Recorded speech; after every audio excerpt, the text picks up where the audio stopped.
morning.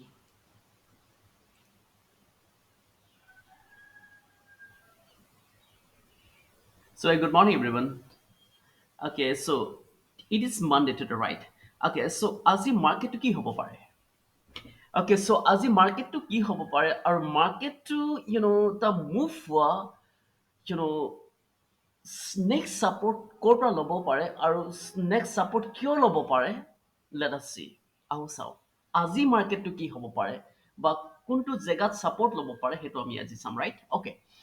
So' for that তাৰ বাবে প্ৰথমতে আমি এটা ইয়াৰ পৰা এটা লাইন ল'ব লাগিব, ৰেজিষ্টেন্ট লাইন ল'ব লাগিব। মানে চি এই পইণ্টটো মাৰ্কেটটো এই ট্ৰেণ্ড লাইনটো ইয়াৰ পৰা ইয়ালৈকে ৰেজিষ্টেন্ট হৈছে, কিন্তু উম, কিন্তু ইয়াৰ বাবে এই লাইনটো কি হৈ পৰিলে? ছাপোৰ্ট হৈ পৰিলে, ৰাইট? চ' যেতিয়া যদিহে মাৰ্কেটে ৰেজিষ্টেন্টকে যদি ছাপোৰ্ট বনাই লৈ লয়, দেন মাৰ্কেটটো বহুত ভাল এটা মাৰ্কেট বা বুলছ মাৰ্কেট এটা হোৱা বহুত বেছি সম্ভাৱনা দেখা পোৱা যায়। চ' গতিকে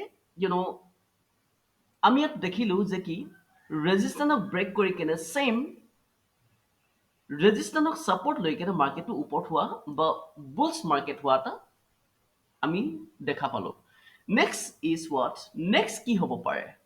নেক্সট চেম পইণ্টত আমি কি এটা ৰেজিষ্টেন্ট লাইন ল'ব পাৰো নেকি বাৰু? ইয়াত 100% পাৰো। যদি আমি লওঁ ৰেজিষ্টেন্ট, ইয়াৰ পৰা যদি এটা ৰেজিষ্টেন্ট লাইন লৈ লওঁ, চেম ইয়াৰ পৰা না নেক্সট পইণ্ট ইয়াত এটা আকৌ ওলাই পৰিলে, দেট ইজ কি মাৰ্কেটে আকৌ যে বেক যে আহিছে, ৰিট্ৰেচ যে হ'ল, বুলছ যে হৈছে, দেট মিনছ ইয়াৰ পৰা মাৰ্কেটটো বুলছ হোৱা সম্ভাৱনা আছে নেকি বাৰু?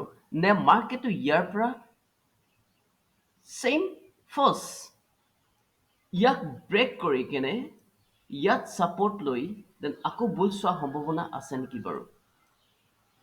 চ' কোনটো সম্ভাৱনা হ'ব পাৰে? আপোনালোকে নিশ্চয় চাব। চ' চেম লাইনটো মই এতিয়া টাইম ফ্ৰেম সলনি কৰিম। টাইম ফ্ৰেম যদি মই 45ত চাওঁ,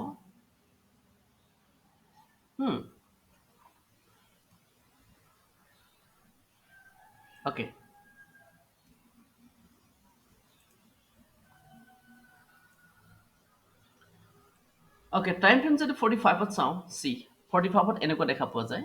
মই চিম্পল আকৌ এবাৰ ধুনীয়াকৈ দেখাই দিছোঁ আপোনালোকক। আজি মাৰ্কেটটো কি হ'ব পাৰে? কিয়া হৈ सकता है টুডে?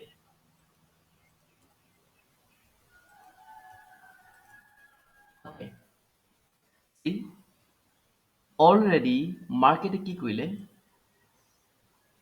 ৰেজিষ্টেন্ট ব্ৰেক কৰি ৰেজিষ্টেন্টক ছাপোৰ্ট বনাই মাৰ্কেটটো অলৰেডি ওপৰত বা বুলছ হৈয়ে গ'ল, ৰাইট? কি মাৰ্কেটটো আকৌ চেম ছাপোৰ্টক চেম প্লেচত ছাপোৰ্টক ছাপোৰ্ট লৈ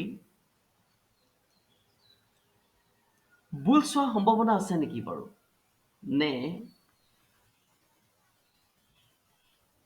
নে মাৰ্কেটটো